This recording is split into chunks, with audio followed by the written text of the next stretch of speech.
All right, well, good afternoon. I know it's getting late in the day, and I like to move around on the stage a little bit. I'm going to take the next 7 to 10 minutes to give you a whirlwind introduction to some of the technology advancements we're doing at the Department of Energy's Pacific Northwest National Laboratory. And focus is going to be on clean energy solutions. As Deborah just said, it's coming from COP. A lot of enthusiasm there, but also a sense of urgency of what we need to do to invent, innovate, and deploy rapidly if we're going to make a change in the direction of our climate. So you look at this, just for those who don't know, how many people have been to one of the Department of Energy's national laboratories? There's 17 of us. All right, a few, okay. A lot of technology has come out. How many, stand up and do the P&L salute. Come on, everybody stand up. You've done it at the airport. This is my way of trying to get a little bit of energy in the room here, all right? When you do that, that technology is one of the things we invented. And that has nothing to do with clean energy, but it got us here. Get on the stage. We hate that. What? We hate doing that. Oh, all right. Well, the next version is going to let you keep your shoes on, and the next version after that, you're just going to walk through it. All right. So if you don't know about the National Labs, at P&L, we're one of the 17 DOE national laboratories. We're focused on scientific discovery, sustainable energy, and national security with what we do with that portfolio.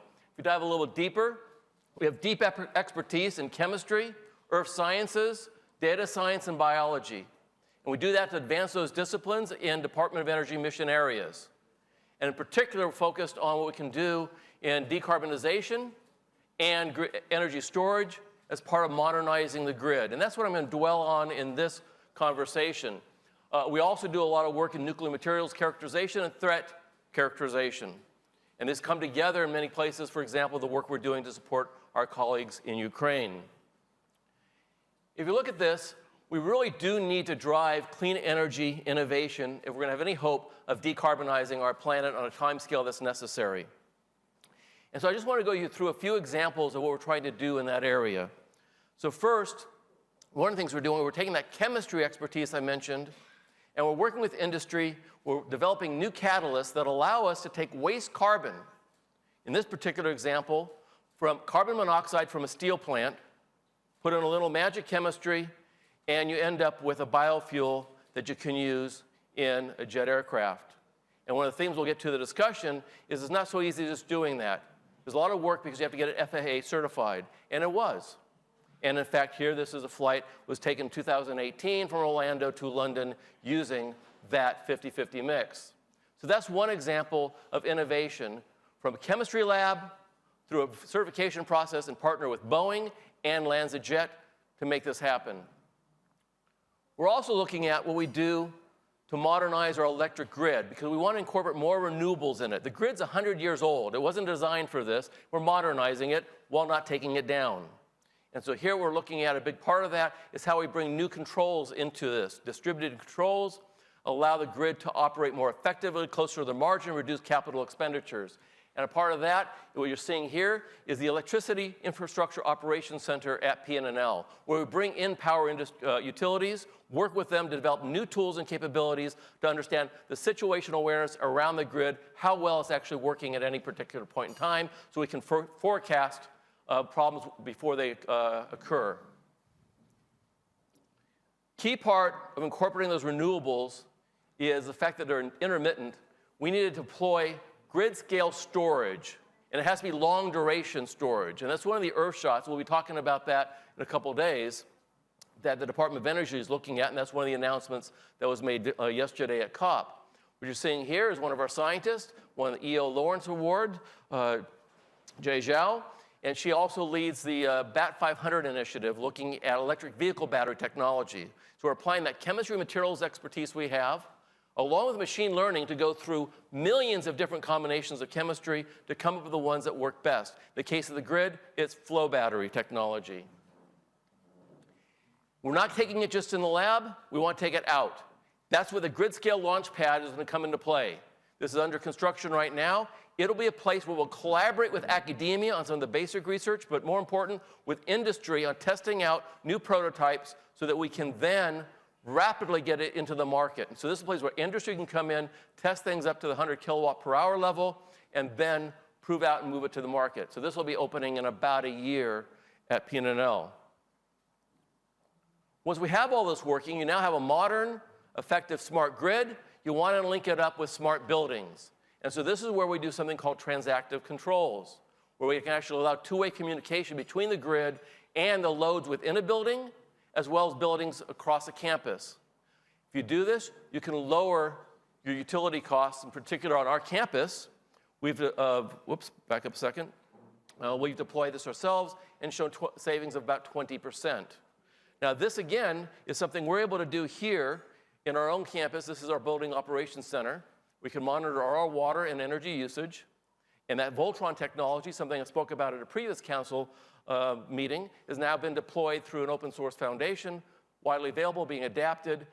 It can be retrofitted to existing HVAC systems, for example, for a 50% reduction in energy use. Now, that's what we're doing on our own campus, but we're also working with the Vista McKinstry in a demonstration project funded by DOE under the Connected Communities Initiative. And here, the goal is to create the smartest 5 blocks on Earth. And it's being done in Spokane, Washington. And this is a case of moving it out, no longer in a lab, no longer in a controlled environment of a campus, but out in a real community in the eco-district there, demonstrating that same technology and many others that are going into this large-scale effort. And a lot of this, that we're bringing back to the laboratory, is that so many of us are making commitments to reach net zero. And at PNL, we're committed to getting there by 2030. And we looked at a variety of ways of doing that. There's a talk all in and of itself.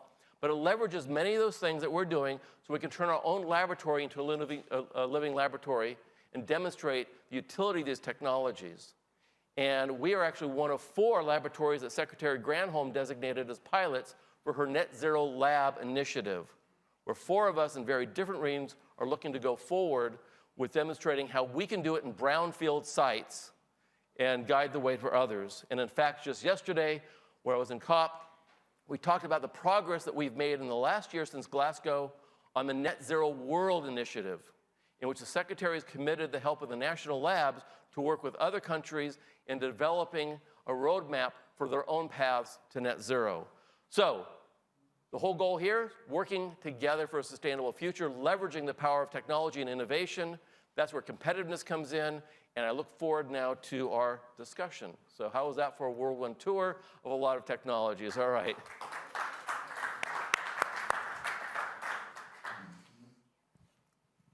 Well, thank you very much, Steve.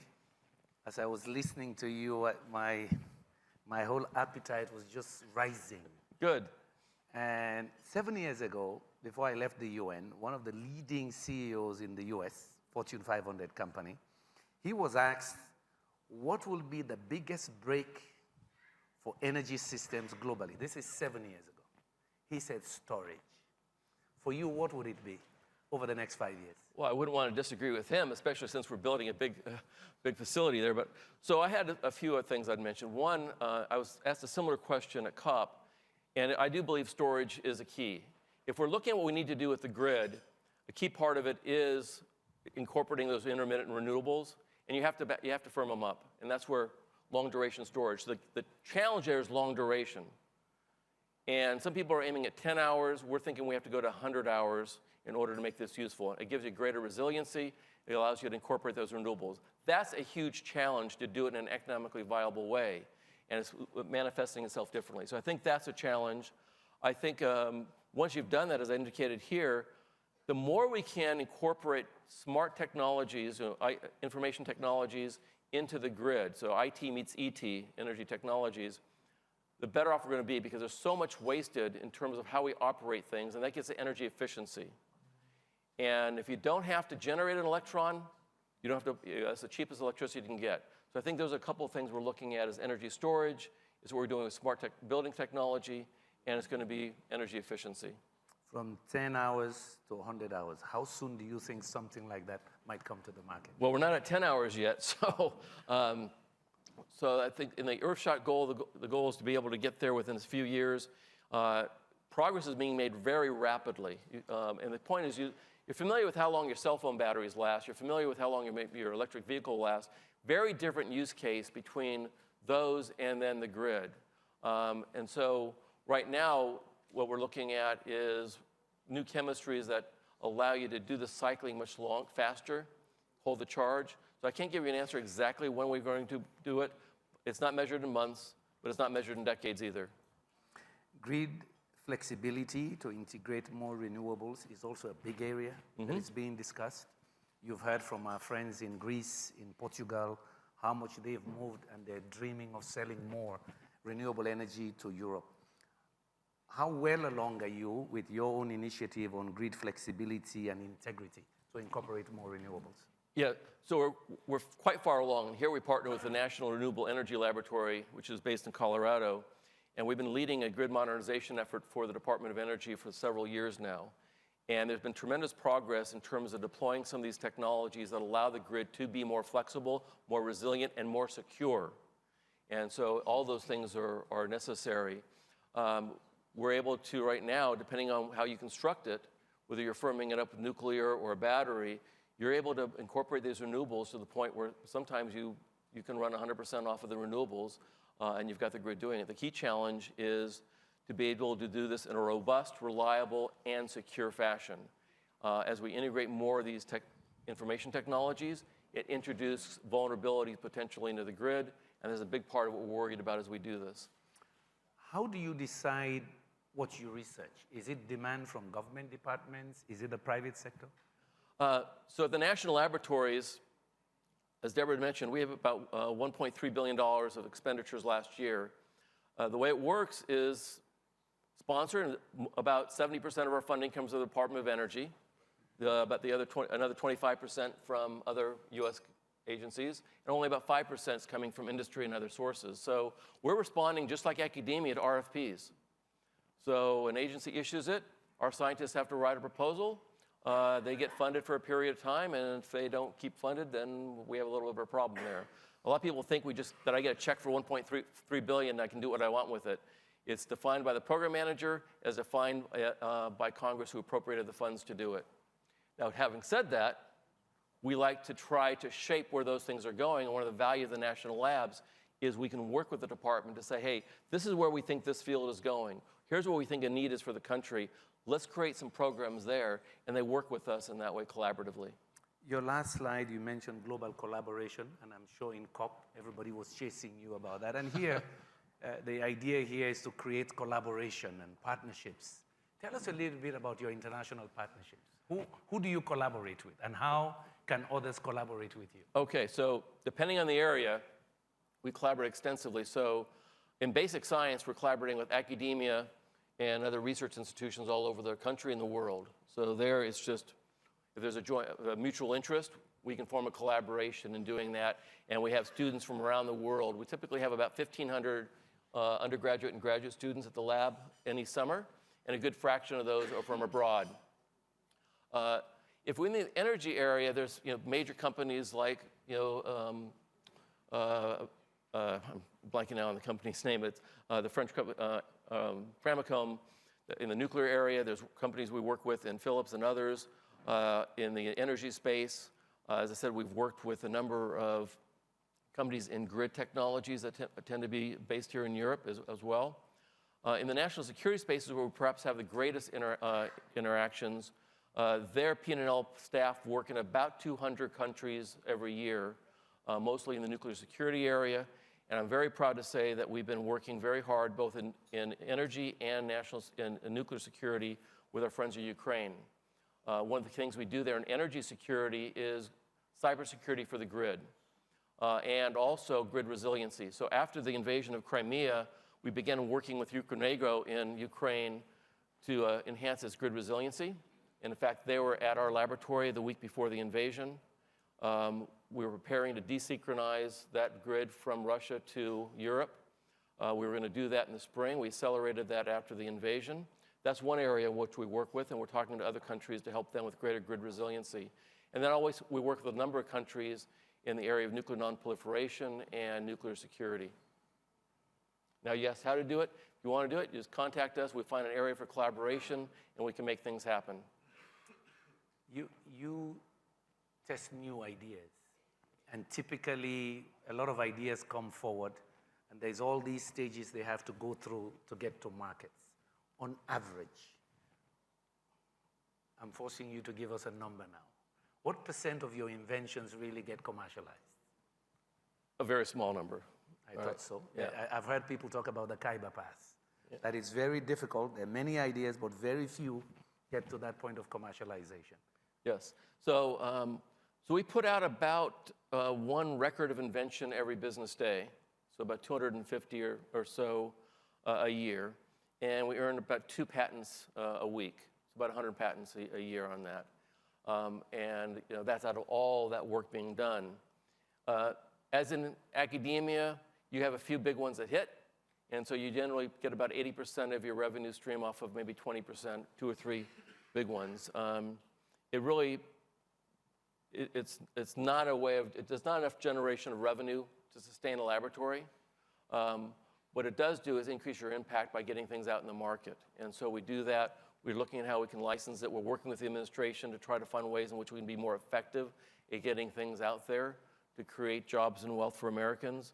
But it is a real challenge in how we do that effectively, and so that's hard. And of course, your experience shows how critical government is. Yes. To underwrite all those quote-unquote failures that lead to the one success. Well, they're just successes that didn't quite make it. All right. I like that. So, not failure, successes that did not quite make it. and so, yes, I mean, we take that role seriously because you know, that's $1.3 billion of U.S. taxpayer money, right, that people are working hard to pay those taxes on. And so we want to do that, but we want to be very good stewards of that. And people do see it as failures, but those of us in science and engineering, we know that those things that don't pan out often point the way to things that are remarkable inventions and do pay off. And so we try to have a balanced portfolio. And I think one of our biggest challenges is just being risky enough and willing to take bigger risks in some of the research we're doing and getting over that fear of failure. Am I right to say one of your big breaks was some invention you guys developed for shale gas and shale oil several years ago? You're taxing my memory, so you've done your homework better than I did. Can you tease me tease that out a little bit longer? I was told by some in the US, because I was challenged quite a bit on shale gas in those days, that thanks to some of the government support, technology was introduced that could even go horizontal in the drilling process. Yes, that was not our laboratory. I believe that came out of Sandia National Laboratories. The whole thing for shale and for fracking, there's a great story here of the value of basic research and how it eventually pays off. Because a lot of the research of characterizing the subsurface and developing some of the technologies that were eventually used to characterize subsurface and do the horizontal drilling came out of the Department of Energy labs. Now, industry then took those ideas and operationalized it, showing it could actually do something with it. So I don't want to take anything away from industry, but I think that's the nice partnership you want, where you have great ideas come out of academia, the labs can focus it on particular problems and outcomes, and industry knows how to really operationalize it and make money out of it. And that's really where I was driving. This PPP, the public-private partnership, helps with the basic research. But I'm very curious to what extent your partnerships extend to private sector collaboration. Can private sector come to ideas with you, with their own RFP? Yes. So if the private sector is interested in working in the laboratory, there's a variety of ways we can do that. They can just put funds in to say, here's a project, we'd like to do it under an NDA, and we want to keep that proprietary. And in fact, in the battery area, we've done some work for a company you'd recognize, looking at battery technologies to improve the things that are sitting in your pockets. So that's one area. We also work with consortia of companies, usually in a little bit more pre-competitive research, where we can come together and solve some common problems where the industry is willing to look at it. And so we do a number of those things there, especially in the energy place. We have a number of relationships in that area. We look at the developing world. Of course, I'm biased. I'm looking at Africa, but I'm also considering Asia. Are you reaching out to those regions as well? Remember, we all live in this one globe. Yes. So as I mentioned briefly, net zero world is a big way in which the Department of Energy is working out. Secretary Granholm announced that last year in Glasgow, and it really is a way in which she's trying to connect some of the capabilities we have, the laboratories, to complement the capabilities in country. It started with 5 countries. I think we're now up to 8 countries,